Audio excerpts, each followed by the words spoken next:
Auto, tech, média, le débrief de l'actu avec Hugo. Bonsoir à toutes et à tous, soyez les bienvenus dans le débrief de l'actu, votre nouvelle émission 100% actu.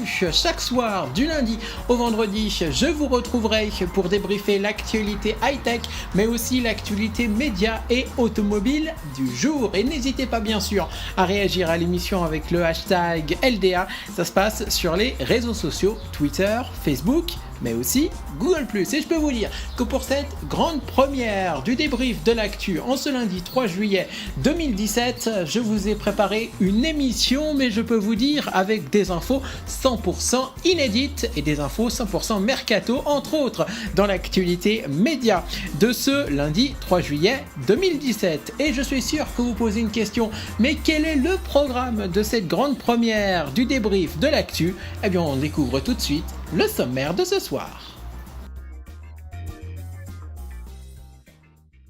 Au sommaire du débrief de l'actu de ce lundi 3 juillet 2017, dans l'actualité média de ce soir, je vous parlerai du mercato télé et radio qui part, qui reste. On fait le point ce soir. En parlant justement de mercato télé, je vais vous parler d'une journaliste de BFM TV qui quitte la chaîne après 12 ans, soit après être restée sur la chaîne depuis son lancement. Alors qui est-elle, cette fameuse journaliste qui était à l'antenne de BFM TV depuis le lancement de la chaîne? La réponse, c'est dans l'actu média. Ce soir, dans l'actualité automobile, on va parler de Tesla et je vais vous parler d'une auto dévoilée fin mars 2016. Et oui, ça fait plus d'un an qu'elle a été présentée, cette Tesla, et pourtant, en fait, on n'a plus d'infos depuis. Bien maintenant, on a de nouveau des infos sur cette Tesla Model 3. Les premières livraisons auront bientôt lieu, mais quand? La réponse, c'est dans le débrief actu de ce lundi 3 juillet 2017. Dans l'actualité de l'auto, ce soir toujours aussi, on va parler de Hyundai avec plusieurs sportives à venir. Et oui, il n'y aura pas que une seule sportive chez Hyundai. Alors, quelles seront les futures sportives de Hyundai? La réponse, c'est ce soir. Chaque jour ou presque, j'essaierai de vous dévoiler une nouveauté récente dans l'actualité automobile. Et ce soir, pour cette grande première du débrief de l'actu, je vais vous parler de la nouvelle Porsche 911 GT2 RS, un monstre fort de plus de 700 chevaux. Et c'est un mythe ultime, cette nouvelle Porsche 911 GT2 RS. Dans l'actualité auto, toujours eu beaucoup d'actu auto ce soir pour cette grande première du débrief de l'actu. On va parler des tarifs du Citroën C3 Aircross dévoilé le 12 juin dernier. Et oui, quasiment un mois après sa révélation, Citroën officialise enfin la grille de tarifs de son nouveau SUV urbain. Alors, quel est le prix d'entrée de gamme du nouveau C3 Aircross? La réponse dans un instant. Dans l'actualité auto, toujours, je vais vous parler de la berline Mercedes AMG GT. Et oui, on va parler de sport ce soir. Et je peux vous dire qu'elle ira jusqu'à 800 chevaux. Oui, c'est possible. Plus d'infos dans un instant dans l'actualité automobile, du débrief de l'actu. Et enfin, on parlera également techno au quotidien dans le débrief actu. Et dans l'actualité tech, ce soir, je vais vous parler du iPhone 8 qui sera dévoilé à la rentrée. Et on va parler d'une nouvelle rumeur donc, concernant le futur smartphone d'Apple. Et apparemment, selon un analyste qui s'appelle Min-Chi Kuo, il n'y aura pas de lecteur Touch ID sous le grand écran de l'iPhone 8. Dans l'actualité high-tech également, je vais vous parler de Facebook qui va vous aider à trouver du Wi-Fi gratuit. Et oui, c'est possible parce que c'est pas facile de trouver du Wi-Fi gratuit. Et bien Facebook va vous faciliter la vie. Il a été dévoilé il y a un mois lors de la keynote de la WWDC 2017. C'est le successeur de macOS Sierra, son nom macOS High Sierra. On a essayé pour vous en exclu la nouvelle version de macOS. Alors que vaut-elle? Quelles sont ses nouveautés? La réponse, c'est ce soir dans l'actualité high-tech de ce lundi 3 juillet par contre 2017. Et on va aussi parler de l'iPhone. Eh oui, parce que vous savez que la semaine dernière, l'iPhone a fêté officiellement ses 10 ans. En fait, il a fêté une deuxième fois ses 10 ans. La première fois, c'était début janvier 2017, parce qu'elle a été présentée début janvier. Et ensuite, eh bien, c'était la semaine dernière, vu qu'elle a été lancée le 29 juin 2007. Et 10 ans plus tard, l'iPhone fête donc ses 10 ans. Qu'est-ce que l'iPhone a changé en 10 ans? La réponse, c'est bien évidemment ce soir dans l'actualité high-tech de ce lundi 3 juillet 2017. Vos réactions toujours donc avec le hashtag LDA, ça se passe sur les réseaux sociaux. Et tout de suite, on ne perd pas plus de temps, on débute tout de suite l'émission avec l'actualité des médias. Le débrief de l'actu, la planète média. Chaque soir, dans la planète média, on fera le point donc sur l'actualité média du jour. Et on commence tout de suite l'actu média de ce lundi 3 juillet 2017 avec le mercato télé et radio. Alors pour ceux qui se demandent déjà qu'est-ce que c'est le mercato télé ou radio, en fait c'est quand un animateur part d'une chaîne pour aller vers une autre. Par exemple, William Lémergie est attendu sur C8 à la rentrée. Il vient de quitter France 2 vendredi dernier. Alors on va faire le point sur les transferts en radio et en télé qui part et qui arrive. Voici la réponse. À la télé et à la radio, c'est l'heure des bilans et dernière, à l'image de William Lémergie, Patrick Cohen ou Georges Pernou, de nombreuses personnalités des médias s'apprêtent à changer de plateau et studio à la rentrée après un mercato principalement animé par France 2 et Europe 1. L'information sur France 2 va changer de visage du soir au matin.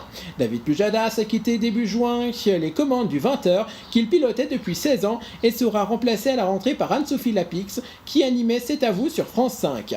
À l'autre extrémité de la grille, William Lémergie a quitté ce vendredi la présentation de Télématin, émission qu'il avait lancée en 1985 et où Laurent Bignolas va lui succéder. Officiellement, Lémergie prend sa retraite du service public, mais il est pressenti pour animer une émission d'actu à la mi-journée sur C8.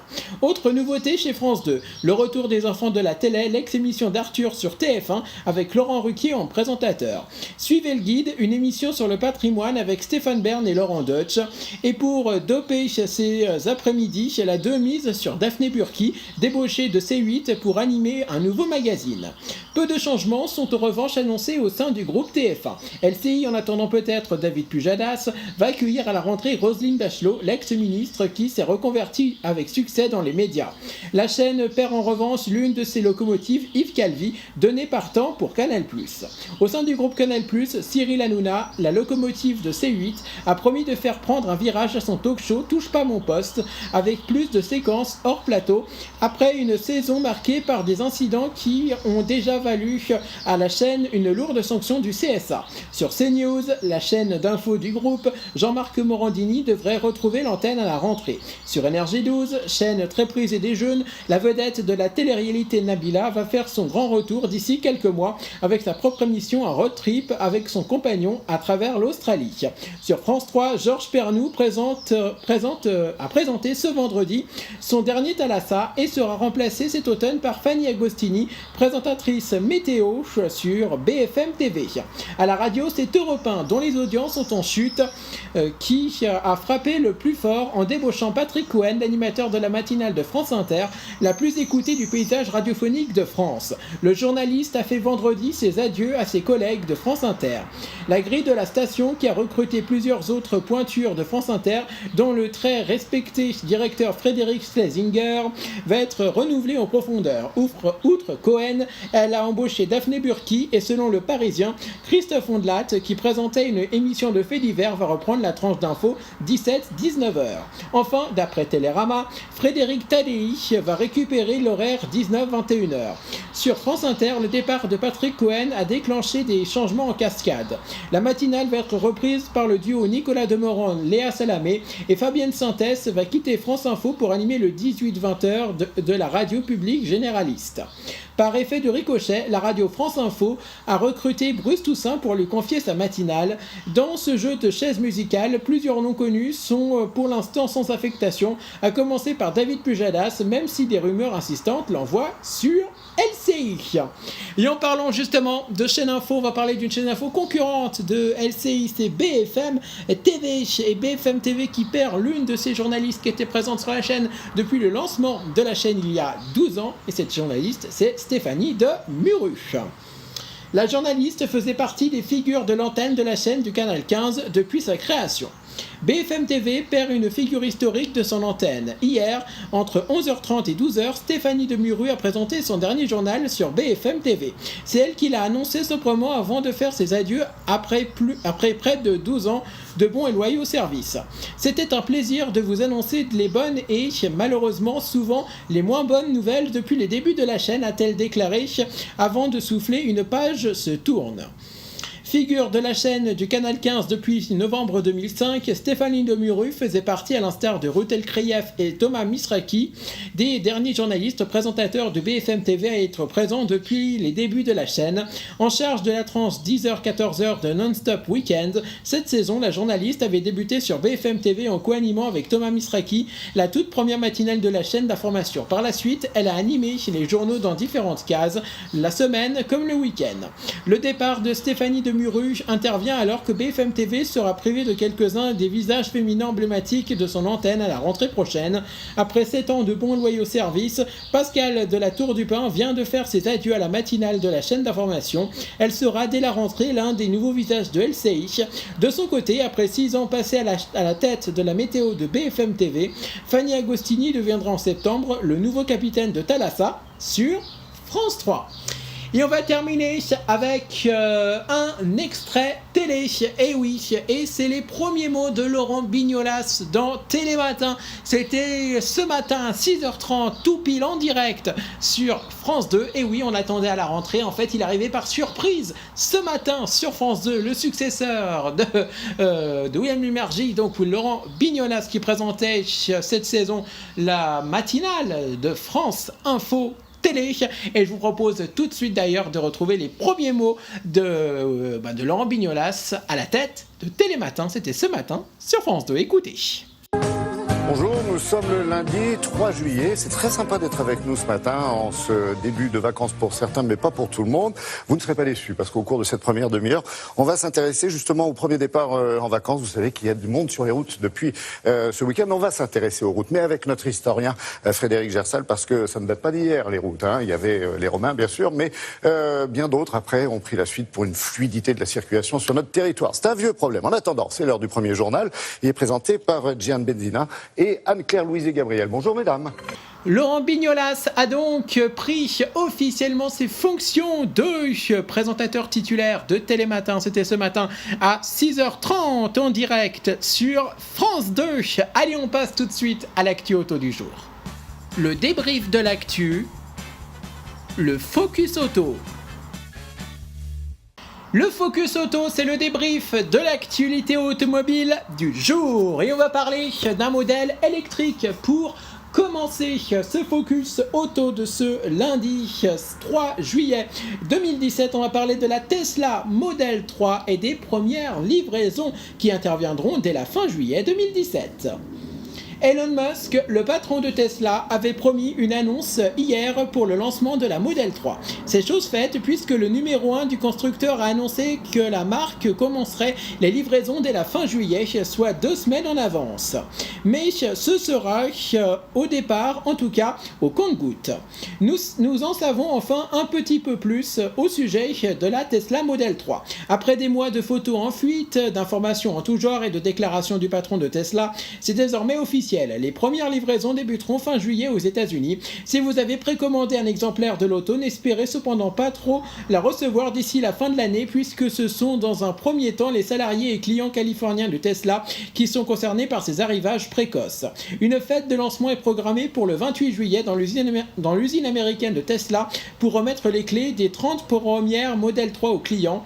S'en suivra une augmentation de la cadence de production, 100 unités en août, plus de 1500 en septembre, septembre, Elon Musk parle d'une croissance exponentielle de l'activité de l'usine qui aura fort à faire pour livrer les centaines de milliers de personnes à travers le monde qui ont précommandé une Model 3. Espérons en tout cas que le 28 juillet sera la date d'officialisation des informations sur la Model 3, son prix américain pour l'instant et son autonomie. On va partir dans un autre monde maintenant. Après le monde de l'électrique, on va parler du monde du sport avec Hyundai qui a programmé dans son calendrier plusieurs sportives qui vont donc arriver prochainement dans les concessions. L'i30 sera la première des autos du catalogue Hyundai à endosser le label Performance N, récemment créé. La compacte sera rapidement suivie par deux autres modèles, à savoir une version sportive du Veloster et ce qui pourrait être une i30N Fastback. Décidément, les choses bougent du côté des voitures sportives chez Hyundai, notamment depuis l'arrivée d'Albert Biermann, l'ancien patron de BMW Motorsport, qui a désormais la mission de développer l'entité N chez Hyundai, l'équivalent de Renault Sport chez Renault. Justement, nous découvrirons à Francfort le tout premier modèle Hyundai N, l'i30, qui devrait développer aux alentours des 275 chevaux et permettre à Hyundai de mettre un premier pas dans le monde des sportifs de série. Suivra ensuite un second modèle qui serait, d'après les spy-shots de ces derniers temps, un Veloster N, mais on ne sait pas encore si cette auto, qui n'est plus vendue par chez nous, sera proposée en France. On imagine déjà Hyundai la réserver sur un marché comme les États-Unis. Le patron de Hyundai N a par ailleurs expliqué à nos confrères d'Auto Express qu'un troisième modèle verrait rapidement le jour. Selon les Britanniques, il pourrait s'agir d'une i30 Fastback avec une ligne de toit plus fuyante. Hyundai terminerait sa gamme N avec, d'ici 2 ans, l'arrivée d'une i20 N, concurrente des Peugeot 208 GTI, Ford Fiesta ST et Renault Clio RS. Restons dans le monde du sport maintenant avec un mythe ultime, et il porte le nom de Porsche 911 GT2 RS, un monstre fort de plus de 700 chevaux. Je vous en dis plus tout de suite. La plus extrême des sportifs de 2000 sort tout juste des ateliers avec des caractéristiques encore jamais vues à bord du mythe 911. Sa première apparition eut lieu à la surprise générale mi-juin lors du salon E3 de Los Angeles dédié aux jeux vidéo, la nouvelle Porsche 911 GT2 RS occupant une place de choix dans la prochaine édition du jeu Forza Motorsport, 7ème du nom. C'est récemment au Festival of Speed de Goodwood en Angleterre, temple de la vitesse, que le monstre allemand a effectué ses premiers tours de roue sous l'œil du public. Les appendices démesurés qui ornent sa plastique annoncent la couleur. Il s'agit bien d'un modèle quasi exclusivement dédié au circuit. En témoigne l'imposant aileron presque à la hauteur du pavillon. Le bouclier avant goulûment percé ne laisse aucune chance à l'oxygène d'échapper à ses entrailles. Un air rejeté sans ménagement à l'arrière du véhicule via l'extracteur cerné par deux énormes sorties d'échappement. L'habitacle fait preuve d'un grand dépouillement, à l'image des poignées de portière remplacées par des sangles en vue d'abaisser la masse totale qui atteint seulement 1470 kg. Le mélange de plastique à du carbone pour de nombreux éléments de carrosserie n'y est pas étranger. La nouvelle Porsche 911 GT2 RS compte également sur des freins carbone céramique de série pour sauvegarder encore quelques kilos, mais surtout assurer une endurance sans faille pour s'immobiliser. La physionomie des sièges baquets incite davantage les occupants à la conduite en compétition qu'à de longues virées bucoliques sous l'œil de l'inquiétant arceau de sécurité en lieu et place des strapontins arrière. Pour autant, cuir Alcantara tapisse le cockpit de la Porsche 911 GT2 RS autour de multiples touches de carbone.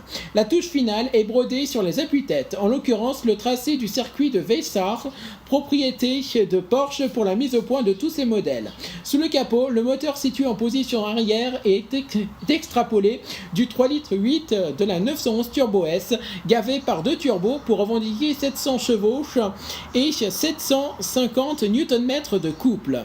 Associé à une boîte automatique PDK à 7 rapports, ce bloc assure un 0 à 100 km/h en seulement 2,8 secondes. À peine le temps de dire ouf, mais de quoi catapulter cette comète jusqu'à 340 km/h. Obsédée par le pilotage pur et dur, la nouvelle Porsche 911 GT2 RS exclut toute transmission intégrale, mais conserve les roues arrière directrices, espérant détenir le titre de reine des circuits. Son tarif est au diapason avec 289 175 € réclamés, ce qui n'empêchera pas la Porsche 911 GT2 RS de s'écouler rapidement en raison de sa production limitée. Porsche demeure encore secret sur le nombre d'exemplaires prévus et probablement déjà tous vendus. Allez, on revient à une auto beaucoup plus populaire, enfin je l'espère, c'est la nouvelle Citroën C3 Aircross dévoilée le 12 juin dernier. Quelques semaines après sa présentation, on a enfin les tarifs. Dévoilé le 12 juin dernier, le nouveau C3 Aircross n'arrivera en concession qu'à l'automne, mais il est toutefois déjà possible à la commande. Il est toutefois déjà disponible à la commande sur le marché français. Citroën annonce un prix plancher fixé à 15 950 € avec la motorisation PureTech de 82 chevaux. C'est 1 150 € de moins qu'un Renault Captur TCO 90 qui est lui facturé à 17 100 €. 3 niveaux de finition sont en programme pour le SUV urbain au chevron Live, Feel and Shine. Le premier nommé est l'entrée de gamme. Il embarque de série les enjoliveurs 16 pouces, l'allumage automatique des feux, le régulateur limiteur de vitesse, la banquette arrière fractionnable 2 tiers 1 tiers, les vitres avant électriques et le pack safety, alerte de franchissement involontaire de ligne, Coffee Brake Alert, reconnaissance des panneaux de signalisation. Au-dessus, Phil ajoute les barres de toit noir brillant, les feux diurnes à LED, les jantes 16 pouces, les projecteurs anti-brouillard, les rétroviseurs extérieurs électriques et dégivrants, les sabots de protection avant et arrière gris, la climatisation ainsi que le système multimédia avec écran tactile 7 pouces. Le haut de gamme Shine profite, lui, en plus des jantes alliage de 17 pouces, des essuie-glaces automatiques, d'une banquette arrière coulissante, de la climatisation automatique, de la navigation GPS, de l'aide au stationnement arrière ou encore de la fonction Mirror Screen qui permet de retrouver le contenu de son smartphone sur l'écran central de la voiture.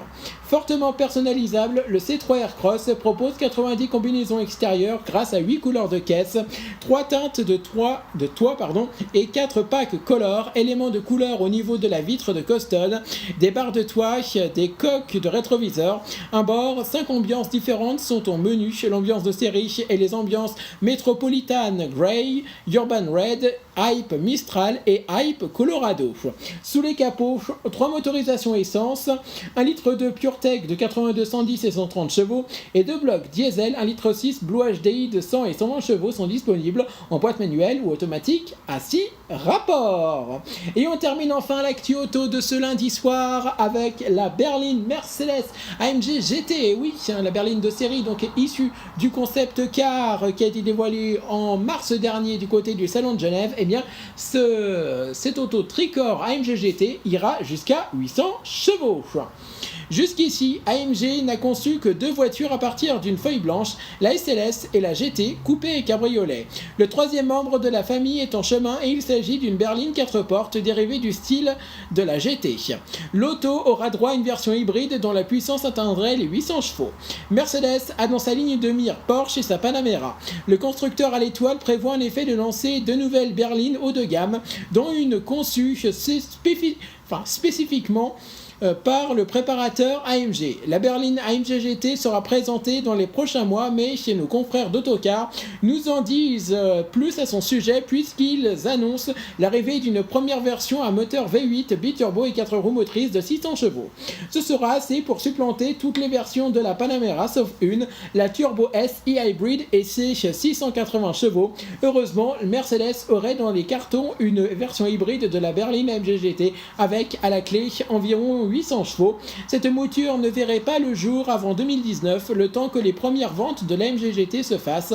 Les premiers chiffres sur cette variante assez radicale sont en tout cas assez impressionnants avec un 0 à 100 en moins de 3 secondes, ce qui correspond au temps des meilleures autos de la planète dans cet exercice. Espérons en tout cas que cette AMG GT sera plus qu'une simple reine des accélérations et qu'elle proposera un vrai mode 100% électrique avec une autonomie satisfaisante. C'était l'actualité automobile de ce lundi 3 juillet 2017. On débriefe tout de suite l'actu tech. Le débrief de l'actu, le zoom techno. Toute l'actualité high-tech sera retrouvée au quotidien dans le Zoom Techno et dans l'actualité high-tech de ce lundi 3 juillet 2017. On débute avec une rumeur autour du futur iPhone 8 qui sera dévoilé à la rentrée par Apple du côté des États-Unis. Et la rumeur du jour, eh bien, ça concerne le lecteur Touch ID qui serait placé sous l'écran donc, de cet iPhone 8. Certaines rumeurs disent qu'il pourrait y avoir ce lecteur Touch ID, mais la rumeur du jour dit qu'en fait, selon l'analyste Min-Chi Kuo, il n'y aurait pas de lecteur Touch ID sous l'écran de l'iPhone 8. Je vous en dis plus. Min-Chi Kuo, qui dispose en général d'informations solides sur les projets de Cupertino, partage aujourd'hui sur Street Insider 10 prédictions sur les nouveaux iPhones attendus en fin d'année. Selon l'analyste star de KGI, Apple lancera bien cette année 3 nouveaux smartphones, dont un au design inédit équipé d'un écran de 5,2 ou 5,8 pouces qui recouvrirait quasiment toute la surface de l'appareil avec un ratio écran-châssis supérieur à tous les smartphones actuellement sur le marché. Le bouton d'accueil, déjà simulé par un retour haptique sur les iPhone 7, deviendrait totalement virtuel sur l'iPhone 8, mais n'intégrerait pas de lecteur d'empreintes. Il n'est cependant pas précisé si ce dernier serait déplacé au dos ou remplacé par une autre méthode d'identification. Le futur smartphone paumé aurait en effet droit à des capteurs 3D en façade destinés à permettre une reconnaissance des visages des utilisateurs et à améliorer la qualité des selfies. L'iPhone 8 et l'iPhone 7S Plus embarqueraient chacun 3 Go de RAM contre 2 pour l'iPhone 7S et on retrouverait sur les 3 modèles un système de recharge rapide. Les 3 nouveaux iPhones devraient enfin être dévoilés ensemble en septembre prochain. Cependant, la pomme pourrait faire face à d'importantes difficultés pour produire une quantité suffisante pour répondre à la demande, une situation qui pourrait durer jusqu'à la fin du premier trimestre 2018. On va parler des réseaux sociaux et de Facebook exactement maintenant, et Facebook qui va vous aider, qui va vous simplifier la vie, car Facebook va vous aider à trouver du Wi-Fi gratuit. Le réseau social propose une nouvelle fonction pour que vous restiez connecté lorsque les réseaux mobiles sont peu performants. Facebook a commencé à déployer une nouvelle fonction pour aider les utilisateurs du réseau social à trouver du Wi-Fi partout dans le monde. Basiquement nommée Find Wi-Fi, trouver un réseau Wi-Fi, cette fonction qui avait été lancée dans certains pays en 2016 sera particulièrement utile dans les pays où la connexion 3G 4G est de mauvaise qualité ou tout simplement pour économiser son forfait data. Trouver un réseau Wi-Fi est en cours de déploiement en France. Cette fonction est ainsi déjà accessible sous iOS et devrait arriver sous peu sous Android. Pour en profiter, il faut donc disposer de la dernière version de l'appli, puis cliquer sur l'icône affichant 3 barres horizontales pour ouvrir le menu déroulant donnant accès à de nombreuses fonctions et choisir trouver un réseau Wi-Fi. S'affiche alors une liste des différents commerces environnants proposant du Wi-Fi gratuit avec le réseau qu'ils proposent, un bouton pour accéder à leur page Facebook et un autre pour savoir comment aller jusqu'à eux. Ces enseignes peuvent aussi être repérées sur une carte dans laquelle on peut naviguer. Précision utile, pour activer cette fonction, il faudra permettre à Facebook d'accéder à votre localisation. Si ce n'est pas déjà fait, il faudra se rendre dans les paramètres et autoriser l'appli à accéder à cette donnée. L'arrivée de cet outil fait partie d'un programme nettement plus vaste de Facebook qui souhaite connecter la planète à Internet. L'entreprise a ainsi l'intention d'implanter des points de connexion dans des zones très denses pour que les données circulent plus rapidement, de participer à des travaux d'infrastructure dans des pays en voie de développement, mais aussi de connecter les zones reculées grâce à son drone solaire Aquila. On poursuit avec un nouvel OS, c'est macOS High Sierra, présenté dans le cadre de la WWDC 2017. macOS High Sierra est disponible en bêta publique depuis quelques jours maintenant, et à l'occasion de la sortie de la bêta publique, on a pu tester pour vous macOS High Sierra. Alors qu'est-ce qu'on en pense et quelles sont les nouveautés de macOS High Sierra? C'est le grand test. En bêta depuis quelques jours et ce jusqu'à l'automne, High Sierra apporte quelques nouveautés dans les applications natives les plus importantes mais refonde surtout totalement le cœur de macOS. Il esquisse ainsi le contour de Mac taillé pour le futur.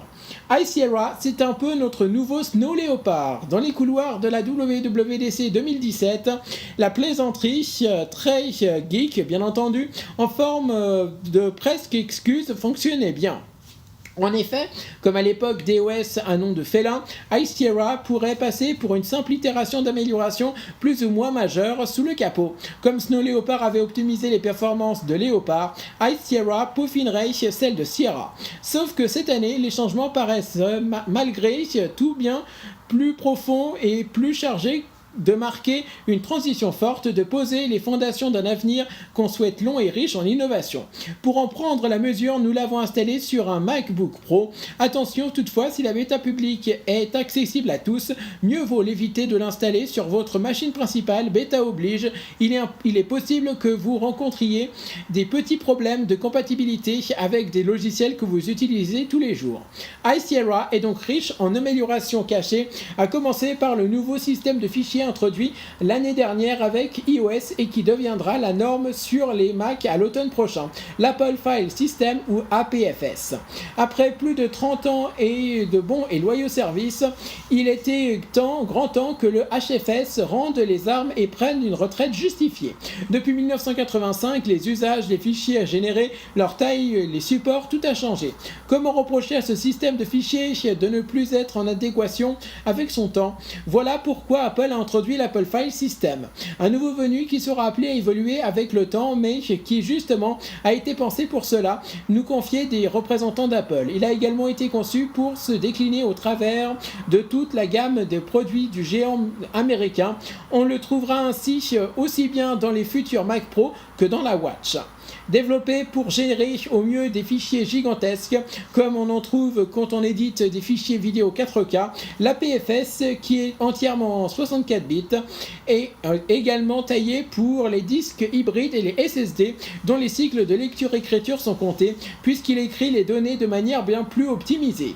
Cela permet ainsi de retrouver plus vite des données, mais également, dans certains cas, d'éviter de copier inutilement de gros ensembles de data en ne copiant que leurs métadonnées. Dans les faits, on obtient des temps de duplication de documents, par exemple, incroyablement plus rapides. Nous avons ainsi effectué notre test habituel de duplication de fichiers pour un total d'environ 1 Go sur un MacBook Pro fin 2016, Core i5 2 GHz, 8 Go de RAM, sous Sierra 10.12.5. Il mettait exactement 30 secondes à effectuer les opérations demandées. Sous High Sierra 10.13 bêta publique, le même exercice n'a pris que 4 secondes. La bonne nouvelle est que plus le fichier est gros, plus proportionnellement le gain de temps est important. L'Apple File System met aussi un terme au fameux journaling lié à HFS+. Les données étant mieux référencées, il n'est pas nécessaire de les journaliser, ce qui signifie que le système de fichiers n'a pas besoin de se référer au journal séparé à chaque fois qu'il doit modifier un document. Par ailleurs, High Sierra met l'accent sur la stabilité et la sécurité de vos données. D'un point de vue de leur préservation en cas de crash, tout d'abord, la fonction Snapshot permet de réaliser des copies du système de fichiers afin de facilement retrouver ces données en cas de soucis techniques. Ensuite, du point de vue de leur protection contre des personnes mal intentionnées, le chiffrement des données est désormais totalement intégré au système de fichiers de macOS et non plus une brique surajoutée, ce qui devrait permettre de renforcer cet aspect de plus en plus essentiel. L'autre grosse nouveauté cachée, c'est Metal 2. Avec cette nouvelle version de son API graphique, Apple unifie son univers au travers de ses 3 OS majeurs, iOS, macOS et tvOS. Metal 2 a été conçu par Apple pour tirer le meilleur parti des nouvelles générations de puces graphiques. Quand on parle de puces graphiques, il s'agit aussi bien des puces dédiées, comme celles d'AMD ou de Nvidia, que des chipsets intégrés d'Intel qu'on trouve dans les MacBook Air et Pro 13 pouces. Apple indique d'ailleurs que les principaux gains pourraient bien être enregistrés sur ces machines où les performances sont moindres. Quoi qu'il en soit, Metal sert à alléger la charge qui repose sur les processeurs tout en améliorant les rendus graphiques, qu'il s'agisse d'afficher une fenêtre avec plus de fluidité dans le Finder ou de rendre des polygones de manière plus efficace dans un jeu ou un rendu 3D professionnel. De même, c'est Metal 2 qui ouvre les portes de la VR au Mac, notamment par sa compatibilité avec les processeurs graphiques externes eGPU. C'est une bonne nouvelle pour tous ceux qui veulent créer des contenus pour la réalité virtuelle ou veulent en profiter sur leur machine. Mais c'est aussi un point positif pour ceux que pourraient devenir les Mac à l'avenir. Si les GPU externes sont pour l'instant réservés aux développeurs, on peut imaginer prochainement des machines ultra portables en déplacement et ultra puissantes de retour au bureau ou à la maison, un peu à la manière des Blade Strength ou de Razer quand on leur ajoute un Razer Core. À proprement parler, nous n'avons pas constaté d'énormes changements dans les performances graphiques avec cette bêta de macOS. Comme souvent avec les logiciels en accès anticipé, quelques petits ratés d'affichage accompagnent l'utilisation au quotidien, notamment dans Excel, mais pour le reste, tout se passe bien. Évidemment, macOS High Sierra introduit des nouveautés bien plus tangibles au quotidien. Nous nous sommes concentrés sur 5 applications stars de macOS. C'était la nouveauté de Sierra. Siri est bien entendu toujours là. Et si l'utiliser dans un environnement public est toujours aussi bizarre, on peut lui demander un coup de main quand on se retrouve en tête-à-tête. En l'occurrence, Siri ne semble pas forcément plus performante. Elle peine même parfois à trouver un rendez-vous indiquant qu'il n'y en a pas avant de le trouver à la deuxième demande. En revanche, sa voix nous a semblé plus fluide et naturelle, même si elle nous semblait teintée d'un léger et charmant accent québécois. Pas forcément le plus populaire des clients de courrier électronique, Mail continue tout de même son petit bonhomme de chemin. À l'usage, nous avons remarqué deux nouveautés bienvenues.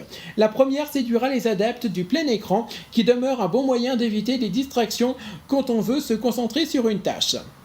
Ainsi, quand on est dans Mail en plein écran et qu'on souhaite créer un nouveau courriel, la fenêtre du message s'affiche-t-elle à droite de l'interface principale, ce qui permet de conserver un œil sur différents mails pour pouvoir répondre à plusieurs points d'un seul, par exemple. La seconde aidera surtout ceux qui reçoivent beaucoup de mails et qui passent leur temps à chercher ce fameux courriel qui semble avoir été aspiré dans une avalanche de messages divers et variés. La fonction recherche distingue désormais les meilleurs résultats pour une recherche donnée, ce qui fait souvent gagner un temps précieux. Pour qui utilise un iPad ou un iPhone, Note est une application incontournable pour noter une pensée fugace, une tâche à faire ou même au hasard lister les nouveautés remarquées dans un nouvel OS. Sa présence sur macOS ne fait qu'en renforcer l'intérêt. Toutefois, Note était également jusqu'à présent victime de son succès. À force de produire des notes à la chaîne, on avait beau les classer dans des dossiers, il était facile de perdre de vue une note à laquelle on se réfère souvent. Il est enfin possible d'épingler une note pour qu'elle ne disparaisse pas dans les profondeurs de la liste. Autre nouveauté, la possibilité de créer des tableaux simplement, ce qui s'avère pratique pour rétablir rapidement une petite liste de comparaison ou juste pour le plaisir de créer un tableau si vous êtes trop loin d'un classeur Excel. Successeur d'iPhoto, Photo se contentait d'offrir quelques réglages rudimentaires pour retoucher ses clichés. Désormais, Apple semble prendre conscience de sa responsabilité des plus gros pourvoyeurs d'appareils photo au monde. Ainsi, les progrès en intelligence artificielle réalisés par Apple semblent bénéficier à la reconnaissance des personnes présentes dans les photos prises et stockées. Il est également plus facile, en ajoutant de nouveaux clichés, d'affiner cette reconnaissance. Dans ce cas, les outils proposés pour éditer ces prises de vue sont bien plus complets et avancés tout en restant extrêmement simples à prendre en main. Le fait qu'on puisse ensuite très facilement partager le résultat sur divers réseaux sociaux est un plus indéniable. Les photos live ne sont pas oubliées. Quand on souhaite les modifier, il est possible d'y appliquer plusieurs réglages. Boucle, rebond, pause longue, rebond renforce l'aspect Harry Potter de ces photos vidéo, tandis que pause longue pourra s'avérer artistique pour certains clichés en donnant l'impression que la photo a été prise en exposition longue. Pratique pour les clichés de nuit, par exemple pour produire des filets de lumière. Photo propose une série de photos supposées être de la même personne qu'on peut valider. Parfois, quelques ratés amusants s'y glissent. C'était une des grosses annonces de la WWDC concernant le navigateur d'Apple. Safari se voit musclé pour être plus rapide, mais pas seulement, que les itérations précédentes. Plus rapide que la concurrence également. Sachant qu'il s'agit toujours d'une version bêta, nous n'avons pas réalisé de tests très approfondis. Nous avons toutefois fait tourner 3 outils de mesure de performance de navigateur. Dans les 3 cas, Safari s'est sorti haut la main de l'exercice. A noter toutefois que nous avons réalisé un test avec un 4e outil, Basemark. Ces résultats étaient tronqués, donc inexploitables à des fins de comparaison, car en tout, ces tests n'ont pas pu être exécutés sur Safari. Néanmoins, le navigateur de Google semblait devoir prendre la main.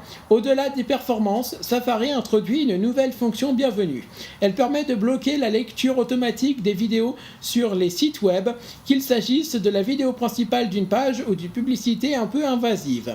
On peut évidemment affiner les réglages en fonction des sites web et demander à ce que la lecture soit systématiquement bloquée pour toutes les vidéos ou seulement pour les vidéos avec le son activé, etc.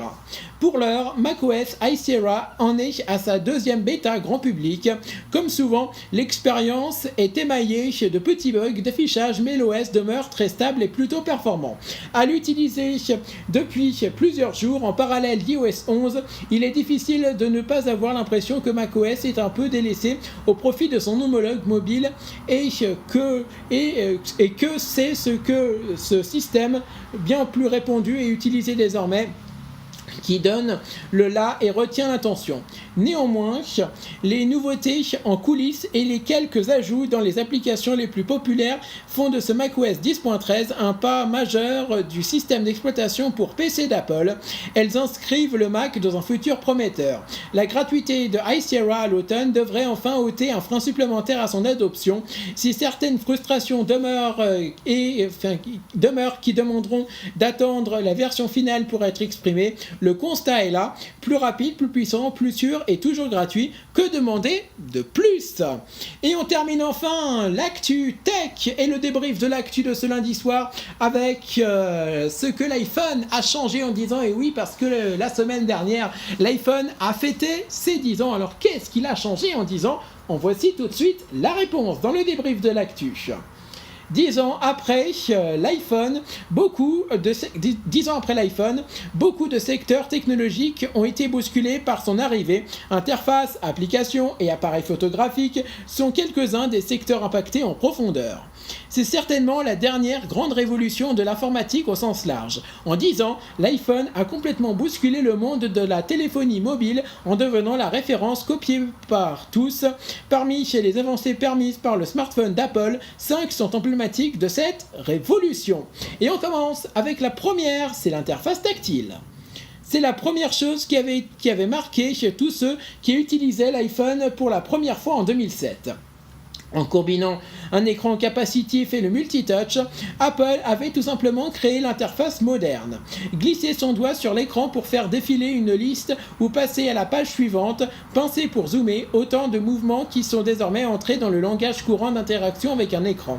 Qui n'a jamais vu un écran ayant déjà touché un smartphone ou une tablette tenter d'appliquer les mêmes gestes sur un téléviseur ou un magazine? Deuxième innovation, c'est l'App Store. Quand on pense à l'iPhone, les applications sont sans conteste un autre des points essentiels à son identité. Il aura fallu toutefois attendre un peu plus d'1 an après la sortie du premier modèle pour voir débarquer l'App Store. C'est Scott Forstall, en charge d'iOS, qui convainquit Steve Jobs d'ouvrir son iPhone aux développeurs tiers. Il fut disponible le 11 juillet 2008, en même temps que l'iPhone OS 2, avec seulement 500 applications proposées. D'après Statista, elles étaient plus de 2,2 millions en mars 2017. Selon Apple, les développeurs ont ainsi gagné plus de 70 milliards de dollars, 61 milliards d'euros depuis 2008. Troisième innovation, c'est en lien avec l'App Store, c'est le jeu mobile.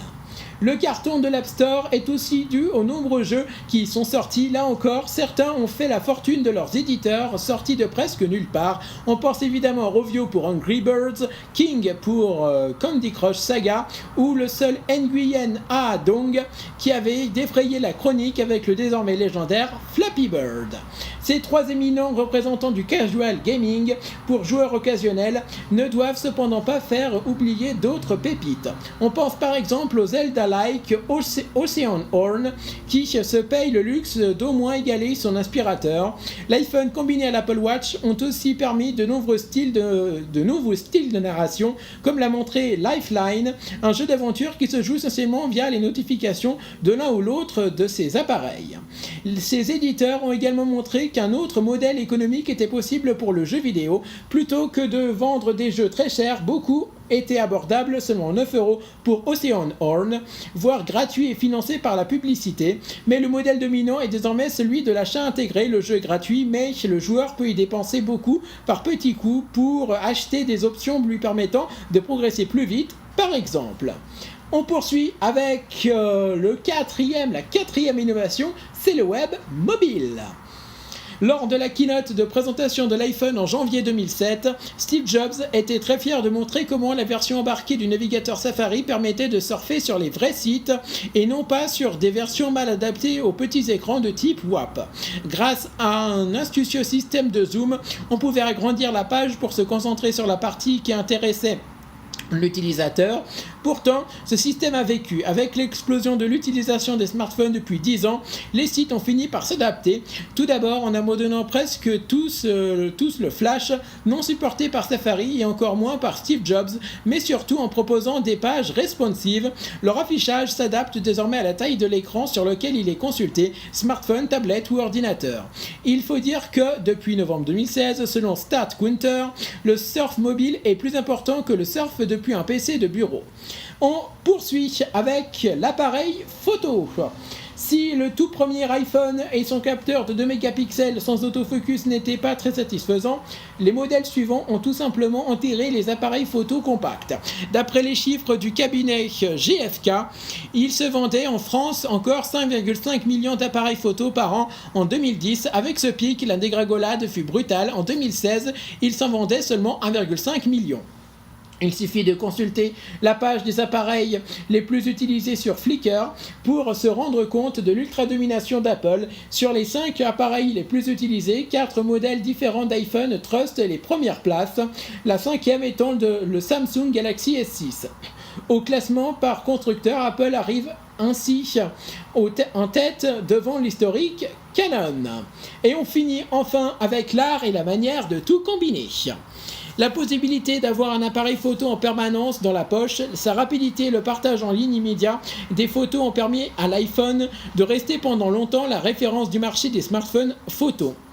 Depuis, Samsung, LG et d'autres ont réussi à l'égaler, voire le dépasser.